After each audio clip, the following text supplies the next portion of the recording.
বাক্য দেওয়া থাকে এবং বাক্য দেওয়ার পর বলা থাকে যে এটা কী ধরনের কাল, এটা সাধারণ অতীত না পুরাগঠিত অতীত নাকি বর্তমান অতীত নাকি ঘটমান অতীত নাকি ঘটমান বর্তমান নাকি বর্তমান অনুজ্ঞা নাকি বর্তমান ভবিষ্যৎ অনুজ্ঞা নাকি নিত্যবিত্ত অতীত। তো টোটাল আমাদের এখানে দেখুন সাধারণ অতীত, সাধারণ বর্তমান, সাধারণ ভবিষ্যৎ, পুরাগঠিত অতীত, পুরাগঠিত বর্তমান, পুরাগঠিত ভবিষ্যৎ, ঘটমান অতীত, ঘটমান বর্তমান, ঘটমান ভবিষ্যৎ, তারপর বর্তমান অনুজ্ঞা, আরেকটা আছে ভবিষ্যৎ অনুজ্ঞা, আরেকটা আছে নিত্যবিত্ত অতীত। এই টোটাল 12 প্রকারের ক্রিয়ার কাল আমাদের আছে। তো পরীক্ষায় যখনই আমাদের প্রশ্ন আসে তখন আমরা কিন্তু কনফিউশন হয়ে যাই যে আনসারটা কী হবে। তো আজকের ক্লাসে আমি পুরো ডিটেলস আপনাদের সঙ্গে অ্যানালাইজ করতে চলেছি, যেখানে আপনারা প্রশ্ন দেখা মাত্র আপনারা কারেক্ট আনসার 100% সলভ করতে পারবেন। মাত্র একটি মাত্র ট্রিক, আমি আপনাদের একটি মাত্র ট্রিক দেবো, যে ট্রিকের মাধ্যমে আপনারা 100% গ্যারেন্টি এখান থেকে যে কোনো ধরনের একটি প্রশ্ন যে কোনো বাক্য থেকে আপনারা সলভ করতে পারবেন। তো চলুন দেরি না করে আমরা প্রথমে জেনে যাই। তো তার আগে আমাদের 4টা ওয়ার্ড সম্পর্কে জানতে হবে, ঠিক আছে? 4টা ওয়ার্ড আপনারা একটু মাথায় রাখবেন। একটা হচ্ছে ইয়া, একটা হচ্ছে ইতে, একটা হচ্ছে ইল, একটা হচ্ছে ইব, ঠিক আছে?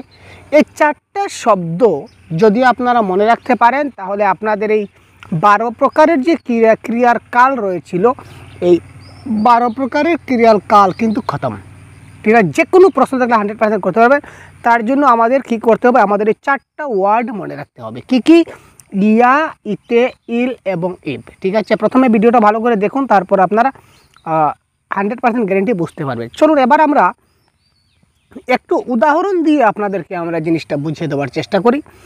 ছেলেরা খেলছিল, একটা বাক্য দেওয়া আছে, যেমন ছেলেরা খেলছিল যদি দেওয়া থাকে, তো এটা আমাদের কোন কাল আমাদের প্রশ্ন আসছিল। তো তার আগে একটা কথা জেনে রাখি, আপনারা সবসময় কি করবেন, চলিত ভাষাকে সাধু ভাষায় ট্রান্সফার করবেন, ঠিক আছে? সবসময় আমরা চলিত ভাষাকে আমরা কি করব, সাধু ভাষায় ট্রান্সফার করব। সাধু ভাষায় পরিবর্তন করার পর আপনারা করবেন, তখন আপনাদের সহজ হবে। তো চলিত থেকে কি করে সাধুতে ট্রান্সফার করা হয় যদি জানা না থাকে, তো আমার চ্যানেলে দেওয়া আছে 2 মিনিটের একটা ভিডিও, দেখে নিলে কাজ খতম। মাত্র 2 থেকে 3 মিনিটের একটা ভিডিও আমি চলিত থেকে কি করে সাধু করা যায় সেটা আমি বলে দিয়েছি, সেটা দেখে নেবেন, কাজ খতম। তো দেখুন ছেলেরা খেলছিল, এটাকে যদি আমি সাধু ভাষায় পরিণত করি তাহলে হবে কি, ছেলেরা খেলিতে ছিল, ঠিক আছে? খেলছিল থেকে কি হয়ে গেল, খেলিতে ছিল। খেলছিল মানে কি, খেলিতে ছিল। তো সাধু ভাষায় পরিণত খেলিতে ছিল। এবার এটাকে আমি ভাঙবো, খেলিতে ছিল আমি ভাঙবো, তাহলে কি হবে, খেল যুগ ইতে যুগ আচ্ছ যুগ ইল যুগ ও। বা আমি এইভাবে ভাঙতে পারি, খেলিতে ছিল খেল ইতে, খেলিতে, খেলিতেকে যদি ভাঙি তাহলে কি হবে, খেল ইতে আর ছিল ও। বুঝা গেল? খেল ইতে ছিল ও, অর্থাৎ খেলিতে ছিল যদি ভাঙি তাহলে কি হবে, খেল ইতে, খেল ইতে, খেল, দেখুন খেলিতে, খেলিতে, খেল ইতে, দেখুন খেল ইতে রয়েছে, খেল ইতে, ঠিক আছে? তারপর ছিল, ছিলটার ছিল আর ল দিয়ে দিলাম, বা ইল বা ও দিয়ে দিলাম, ঠিক আছে?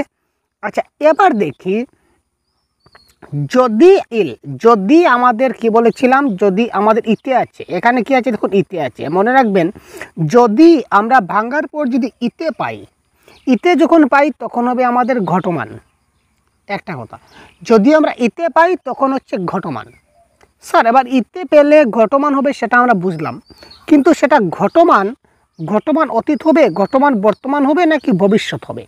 ঘটমান তো 3 প্রকার, একটা হচ্ছে ঘটমান অতীত, ঘটমান বর্তমান আর ঘটমান ভবিষ্যৎ। তো এবার কি হবে, এবার দেখুন আমরা ইতে যখনই একটা বাক্যে ভাঙার পর যখন আমরা ইতে পাবো, ক্রিয়াপদকে ভাঙার পর যখন আমরা ইতে পাবো, তখন মনে রাখবেন ইতে যখনই পাবো তখন সেটা ঘটমান 100% কনফার্ম।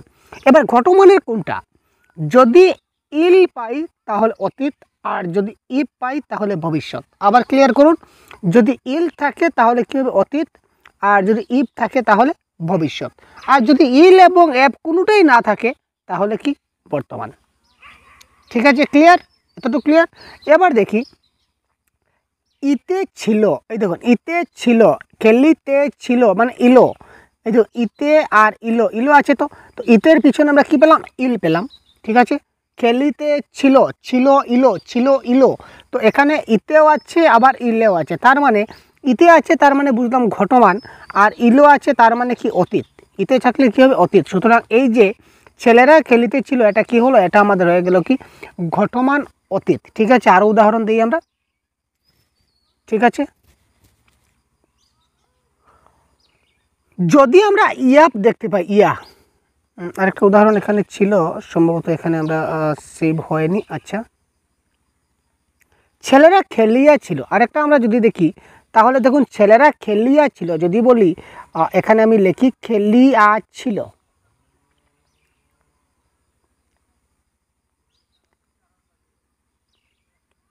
খেলিয়া ছিল, তার মানে খেলিয়া ছিলকে যদি আমরা ভাঙ্গি তাহলে কি হবে, খেল প্লাস খেলিয়া, তার মানে ইয়া,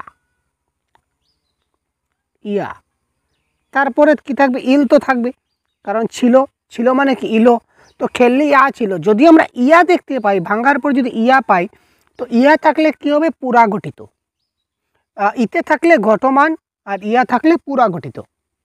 তো খেলিয়ে ছিল যখন হবে তখন কি হবে, খেলিয়া মানে ইয়া, যখন ইয়া থাকবে তখন পুরা গঠিত, আর এখানে ইল আছে, তার মানে কি যখন ইল থাকবে তখন সেটা কি হবে আমাদের, ইল থাকলে সেটা হবে অতীত। তার মানে এই যে খেলিয়ে ছিল এটা হবে কি আমাদের ঘটমান পুরা গঠিত অতীত। ঠিক আছে, এটা কি হবে, পুরা গঠিত অতীত। ঠিক আছে, ক্লিয়ার। আবার ছেলেরা খেলিল, যদি আরেকটা বাক্য দেখি, ছেলেরা খেলিল, তার খেলিল মানে খেল ইল ও, এখানে দেখুন এখানে ইতে কোনো কিছু নাই, ইতে কোনো কিছু নাই, তো ইতে কোনো কিছু নাই, তার মানে ঘটমানও নাই, পুরা গঠিত নাই। ইতে কোনো কিছু নাই, তাহলে সেটা ঘটমান হবে না, পুরা গঠিত হবে না। তো সেটা কি আছে, এখানে ইল এবং ইব আমরা দেখবো, এখানে খেলিল তার মানে সেটা ইল আছে, তো ইল আছে মানে কি হবে, এটা অতীতকাল হবে। সুতরাং এটা এই যে ছেলেরা খেলিল এটা হবে কি সাধারণ অতীত। ক্লিয়ার।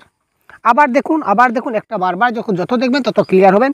ছেলেরা খেলিল, তো খেলিল, এখানে দেখুন এখানে খেল ইল ও, এখানে দেখুন ইতে নাই, তো যখনই ইতে নাই তখন আমাদের পুরা গঠিত হচ্ছে না আর ঘটমান হচ্ছে না, এটা হবে আমাদের সাধারণ হবে। তো আরও রয়েছে কিন্তু আমরা বলবো ভাই, বর্তমান অনুজ্ঞা ভবিষ্যৎ অনুজ্ঞা সম্বন্ধে বলবো, জাস্ট একটু অপেক্ষা করুন। এখানে দেখুন ইল বা ইব যখনই থাকবে তখন ইল যদি থাকে তাহলে অতীতকাল, আর ইব যদি থাকে তাহলে কী হবে, ভবিষ্যৎকাল। ঠিক আছে, নেক্সট, এটা হচ্ছে সাধারণ অতীত আমরা বুঝলাম। এবার দেখুন যেমন আমি খেয়েছি, যদি আমি খেয়েছি, তো খেয়েছি মানে কি, এটা হচ্ছে চলিত ভাষা, আমি সেটাকে সবসময় বলছি যে আমি সাধু ভাষায় কনভার্ট করব। যখন সাধু ভাষায় কনভার্ট করব তখন কি আমি খাইয়াছি, কী হবে, আমি খাইয়াছি, তো তার মানে খাইয়াছি, এখানে দেখুন ইয়া আছে, তার মানে যেহেতু ইয়া আছে, তো ইয়া থাকলে কি হয়, পুরা গঠিত, ইয়া থাকলে কি হবে, পুরা গঠিত হবে। আর এখানে ইয়ার পরে আমার ইল ইব এই ধরনের কোনো কিছু আছে, ইয়ার পরে আমাদের ইল ইব কিছু আছে, কিছু নাই, ইলও নাই ইবও নাই, তার মানে সেটা ইলও নাই, তার মানে সেটা অতীত নয়, আর ইব নয় মানে সেটা ভবিষ্যৎ নয়। সুতরাং এটা হবে কি পুরা গঠিত বর্তমান। ক্লিয়ার। দেখুন আমি খাইয়াছি, তার মানে ইয়া আছে, তো ইয়া আছে মানে পুরা গঠিত আছে। এখন তারপর আমাদের ইল নাই, ইব যদি থাকতো তাহলে অতীতকাল হতো, ইব নাই তার মানে ভবিষ্যৎকাল নাই। সুতরাং এটা হবে পুরা গঠিত বর্তমান। আমি খেয়েছি বা আমি খাইয়াছি, এটা কি হচ্ছে আমাদের পুরা গঠিত বর্তমানকাল হবে। ঠিক আছে, ক্লিয়ার। আবার দেখুন আমি খাইতে থাকিব, একটা বাক্য যদি থাকে আমি খাইতে থাকিব, তো দেখুন খাইতে থাকিব তাকে যদি আমরা ভাঙ্গি তাহলে খাইতে আর থাকিব মানে ইব, তো খাইতে থাকিব, এখানে ইতে আছে, ঠিক আছে, ইতে রয়েছে, তো যদি ইতে থাকে তাহলে কি হচ্ছে, ঘটমান হচ্ছে, তার মানে এই দুইটা আমরা কেটে দিই, এটা কি হবে ঘটমান, এটা কেটে দিলাম, এটা আমাদের ঘটমান হচ্ছে। ঠিক আছে, ইতে থাকলে আমাদের কী হবে, ঘটমান, তো ঘটমান হলো। আবার এখানে ইবো আছে, তো আমরা ইবো থাকলে কী হবে, আগে বলেছিলাম ইব থাকলে কী হবে, ভবিষ্যৎ, তো তার মানে এটা কী হবে, এটা হবে আমাদের ঘটমান ভবিষ্যৎকাল। ঠিক আছে, আমি খাইতে থাকিব, এটা হচ্ছে কি ঘটমান ভবিষ্যৎকাল। তো আরেকটা কাল আছে, এটা আমরা একটু দেখি, আরেকটা আছে দুইটা, দেখুন বর্তমান অনুজ্ঞা এবং ভবিষ্যৎ অনুজ্ঞা। বর্তমান অনুজ্ঞা এবং ভবিষ্যৎ অনুজ্ঞা দুটা কাল আছে, এটা উদাহরণ দিয়ে আমরা বুঝি। দেখুন এমন কিছু বাক্য আছে যে বাক্যগুলো আমাদের এই যে ইয়া ইতে ইল ইব এই চারটা ছাড়া, ইয়া ইতে ইল ইব সাধারণত থাকবে না, ইয়াও থাকবে না, ইতেও থাকবে না, ইলও থাকবে না, ইবও থাকবে না, তো এই ধরনের নর্মাল বাক্য থাকবে। তো নর্মাল বাক্য হয়তো বা সাধারণ বাক্য হবে, যেমন সাধারণ অতীত হবে, সাধারণ বর্তমান হবে, সাধারণ ভবিষ্যৎ হবে, নতুবা হবে কি বর্তমান অনুজ্ঞা কিংবা ভবিষ্যৎ অনুজ্ঞা। তো এবার আমরা বাক্যটা দেখে আমাদের বুঝতে হবে, যেমন যদি তুমি যাও, অর্থাৎ যদি কোনো বাক্যের মধ্যে আদেশ, উপদেশ, অনুরোধ, এই ধরনের প্রার্থনা, এই ধরনের কোনো কিছু বোঝায় তখন সেটা হবে অনুজ্ঞা।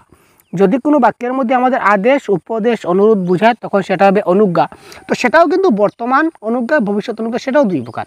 যেমন সেখানে যাও, সেখানে যাও এটা বর্তমানকালে বলা হয়েছে সেখানে যাও, অর্থাৎ সেটা বর্তমান অনুজ্ঞা। আপনি সত্তর প্রস্থান করুন, আপনি এক্ষুনি এখান থেকে যান, তার মানে এটা আপনাকে আদেশ করা হচ্ছে যে আপনি এখনই যান, আদেশ করা হচ্ছে, তার মানে সেটা বর্তমানকালে বলা হচ্ছে বর্তমান অনুজ্ঞা। চুরটাকে এখনই ধরো, চুরটাকে এখনই ধরো, তার মানে এখনই কাজটা করো, সুতরাং বর্তমানকাল। এখনই ধরো মানে একটা আদেশ বাক্য বোঝাচ্ছি, সুতরাং সেটা কী হবে? বর্তমান অনুজ্ঞা। আচ্ছা, এবার ভবিষ্যৎ অনুজ্ঞাটা কী স্যার? দেখুন, দয়া করে একবার আসবেন, দয়া করে একবার আসবেন, রিকোয়েস্ট করা হচ্ছে, কিন্তু অনুরোধ করা হচ্ছে, দয়া করে আপনি একবার আসবেন, অর্থাৎ রিকোয়েস্ট করা হচ্ছে আপনাকে যে আপনি একবার আসবেন। ঠিক আছে, দয়া করে একবার আপনি কী করবেন? আসবেন। তো রিকোয়েস্ট করা হচ্ছে একবার আপনি দয়া করে একবার আসবেন। ঠিক আছে, অর্থাৎ ভবিষ্যৎকালের জন্য বলা হচ্ছে যে একবার আসবেন, সুতরাং এটা হবে কি? অনুরোধ করা হচ্ছে ভবিষ্যৎকালে, সুতরাং এটা হবে কি? ভবিষ্যৎ অনুজ্ঞা। তুমি কাল অবশ্যই স্কুলে যাবে। ঠিক আছে, এটা একটা আদেশমূলক বাক্য, ভবিষ্যৎকালের জন্য করা হচ্ছে। অর্থাৎ যদি এই চিঠির উত্তর দিও, কবে দিও আমি জানি না, এই চিঠির উত্তর দিও, তোমাকে বলা হয়েছে, তোমাকে অনুরোধ করা হচ্ছে যে এই চিঠির উত্তরটা তুমি দিও, তার মানে কবে দিও সেটা বলা হয়নি, সেটা ভবিষ্যৎকালে তুমি দিও।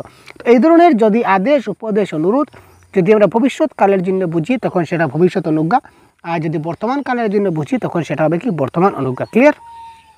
লাস্ট যেটা আমরা দেখব, এটা দেখুন নিত্যবিত্ত অতীত, আরেকটা আমাদের অতীতকাল রয়েছিল নিত্যবিত্ত অতীত। তো সেই নিত্যবিত্ত অতীত মানে আমরা কি বুঝি? একটা সিম্পল একটা জিনিস মনে রাখুন, অতীতকালে যে কাজটা আমি প্রায় করতাম, জাস্ট ফর এক্সাম্পল, অতীতকালে যে কাজটা আমি প্রায় সম্পূর্ণ করতাম তাকে বলা হয় নিত্যবিত্ত অতীত। জাস্ট একটু মনে রাখুন, অতীতকালে যে কাজটা আমি প্রায় করতাম, যেমন আমি স্কুলে পড়াতাম, আমি স্কুলে পড়াতাম মানে আমি স্কুলে প্রায় পড়াতাম, আগে পড়াতাম, অতীতকালে পড়াতাম, দ্যাট স্কুল নিত্যবিত্ত অতীত। আমি গঙ্গার তীরে স্নান করতাম, আমি প্রত্যহ সকালবেলা হাঁটিতাম, আমি প্রত্যহ সকালবেলা বাগানে যাইতাম, অর্থাৎ আমি রেগুলার বেসিসে অতীতকালে কোনো একটা কাজ কন্টিনিউয়াস ফর্মে আমি করতাম, দ্যাট ইজ কল নিত্যবৃত্ত অতীত। ঠিক আছে, যেমন আমরা নদী তীরে ভ্রমণ করিতাম, আমরা নদী তীরে ভ্রমণ করিতাম মানে আমরা অতীতকালে প্রায় সময় নদী তীরে ভ্রমণ করতাম। ঠিক আছে, আমরা বাগানে বসতাম, মানে অতীতকালে বসতাম মানে একদিন তো আর বসিনি, কয়েকদিন বসেছি, বা রেগুলার আমরা বসতাম, তো অতীতকালে কাজটা আমরা প্রায়ই করতাম, দ্যাট ইজ কল কি? নিত্যবৃত্ত অতীত। এই ছিল আমাদের আজকের শর্ট ট্রিক্স। আশা করি আপনারা বুঝতে পারছেন এই সবগুলা আমাদের কাল কি করে আমরা বের করতে হয়। খুব সহজে আমরা জিনিসগুলোকে আপনাদের বুঝিয়ে দেওয়ার চেষ্টা করছি। এখানে দেখুন সবগুলা, এখানে যতগুলো কাল আছে সবগুলো আমি আপনাদের বুঝিয়ে দিয়েছি। তো যদি তারপরেও যদি কোনো একটা কনফিউশন আপনাদের থেকে থাকে তো অবশ্যই কমেন্ট বক্সে জানাবেন।